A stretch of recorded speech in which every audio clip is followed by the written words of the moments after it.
In an average American neighborhood, a teenage girl runs out of her house and freezes in the middle of the street, looking at something that makes her very scared. A neighbor asks her if she needs help, but she says she is fine and runs back into the house as she ignores her father, only to come out again with the car keys. She immediately drives away and makes it to the beach, where she gets a call from her father. The girl tells him that she loves him, almost as if it was a goodbye. The next day, the girl appears dead on the beach with a leg broken in a disturbing angle. Sometime later, Jay goes to the movies with her boyfriend Hugh.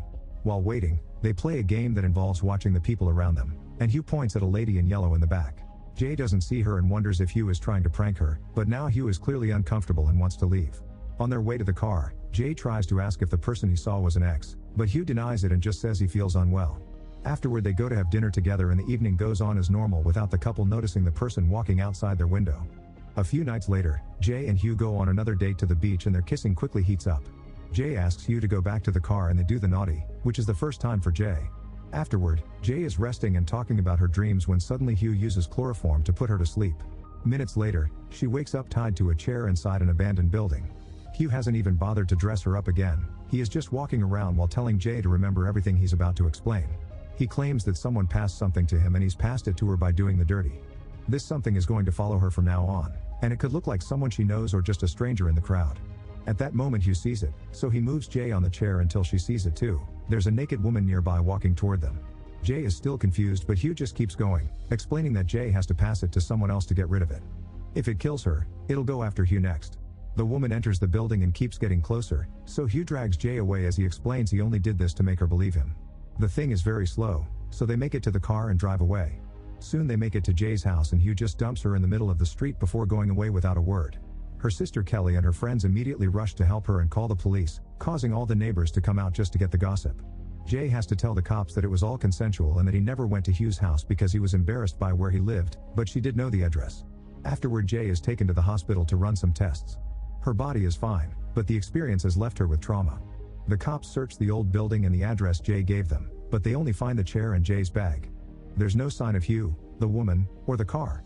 Soon the police discover that Hugh used a fake name to rent a house, so they have zero clues to continue the investigation. When Jay returns home, she barely touches her food or leaves her room.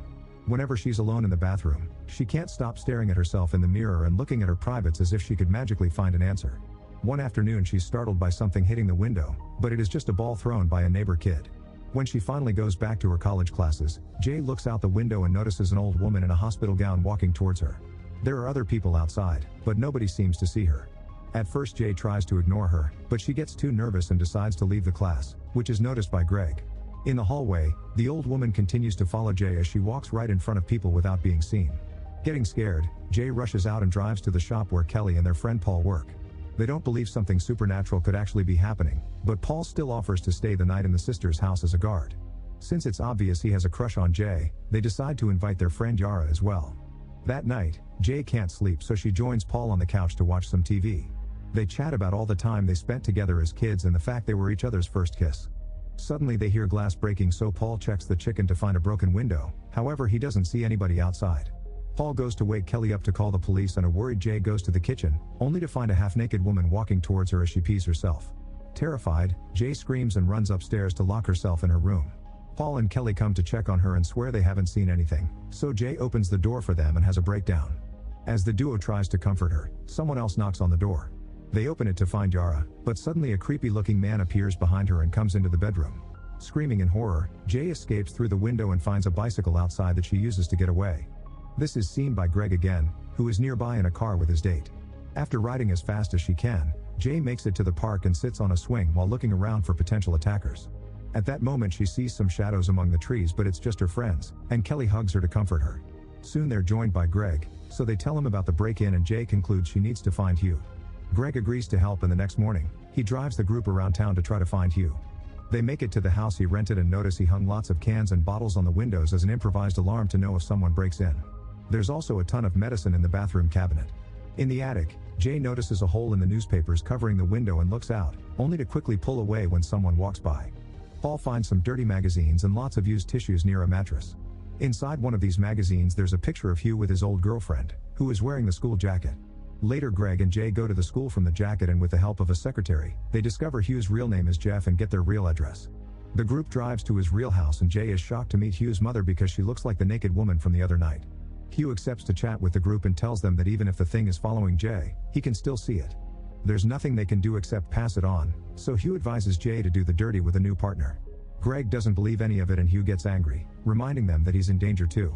If Jay gets killed, the thing will go after him next and down the entire line until it reaches the person who started it. He apologizes to Jay saying he was a victim too, explaining a random one-night stand from the bar was what got him. When someone walks by, he gets very nervous, but everyone else assures him they can see the person too. Thinking they need to put some distance between Jay and the thing, Greg takes the group to his family's vacation house many miles away. Following Hugh's example, Jay puts up some cans on the window as a makeshift alarm. Greg takes the gun his family hid in the shed and teaches Jay how to shoot so she can protect herself. Later the group goes to the beach and while they relax, they don't notice a person that looks like Yara approaching them from behind while Greg is away peeing. Suddenly the thing lifts Jay's hair and while the others can't see the entity, they do see the hair moving. Paul grabs a chair and tries to hit the thing, causing it to let go of Jay but also to push Paul away in return. The entity continues to follow them as the group runs into the shed, where Paul notices the marks left on his stomach by the push. Jay finds the gun and starts shooting at the thing, missing a bunch of shots until she finally hits the creature on the neck. The thing falls to the ground only to quickly recover, so Jay immediately locks the door before the creepy guy from the other night walks by the window. Then something starts pounding on the door until it makes a hole in it, but then Greg appears. He doesn't believe them when they say something is out there and runs to double check. Jay worries when she can't hear anything and approaches the door at the same time the identity comes back and crawls through the hole. Screaming and panicking, Jay runs through the other door until she reaches Greg's car. The thing is still following her, so she drives at a dangerous speed and when she turns around to check on her pursuer, she almost crashes into a truck. She dodges it just in time but ends up crashing into the cornfield instead and passes out. Sometime later she wakes up in the hospital with a broken arm. She gets scared when she hears steps in the corridor, but it's just a nurse. In the evening, Greg accepts to do the dirty with her on the hospital bed because he still doesn't believe the curse exists. As days pass, Greg continues to visit Jay, and Paul becomes very jealous. Greg hasn't seen anyone creepy so far, so he doesn't think the entity is following him. When Jay is finally released from the hospital, she stays home and refuses to go anywhere. Greg continues to deny the entity exists because he hasn't seen anything, but now the others are on Jay's side because they saw the hair in the chair. One night, Jay sees the entity wearing Greg's form and walking towards Greg's house. The thing tries the door but it's locked, so instead it breaks a window to get in. Jay tries to call Greg on the phone, but he doesn't answer, so she runs to the house and enters through the window too. Upstairs, she discovers the entity shaped like Greg's mother knocking on his door and tries to warn him not to open it, but Greg answers the door anyway and the thing jumps on him. When Jay checks inside the room, the creature is getting naughty with Greg's dead body while the lights flicker. A terrified Jay runs away and leaves in a car, crying as she notices the entity following her again. Eventually she makes it to the woods and decides to spend the night there. The next morning, she sees 3 men in a boat, so she takes off some of her clothes and walks into the water.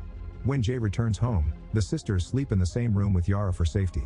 Paul comes to visit one morning and says he's willing to get the curse before holding Jay's hand and trying to kiss her, but she turns him down. Then Paul announces he has a plan so the group leaves together in the car. On their way out, Jay sees the entity on her roof. Moments later they make it to the university pool and start connecting all the electronics they've brought with them, leaving them around the edge of the pool.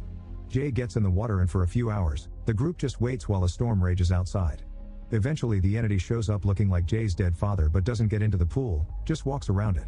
Jay points at it and describes what she sees for the others when suddenly, the thing starts disconnecting the electronics to throw them into the water. At first Jay swims away to dodge them, but soon a machine hits her in the head and makes her bleed. As the creature keeps throwing things, Jay does her best to point at it and Paul tries to shoot it, only to accidentally hit Yara in the leg instead. Then Paul tries again and manages to shoot the thing's hand while an iron hits Jay. At that moment Kelly throws a sheet over the creature to mark its spot and Paul shoots it in the head, causing it to fall into the pool.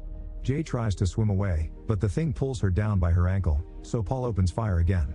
After a few failed shots, he hits it in the head and Jay manages to get out of the pool, noticing the marks left on her ankle. When she looks at the water, it's slowly getting filled with blood. Later when the group goes home, Jay and Paul finally get down to business. The next day, Paul drives near some street workers, considering passing the curse to them. Later in the afternoon, Jay and Paul walk down the street holding hands, unaware of the mysterious person walking behind them. Make sure to subscribe and turn on notifications so you can watch more videos like this. Thanks for watching.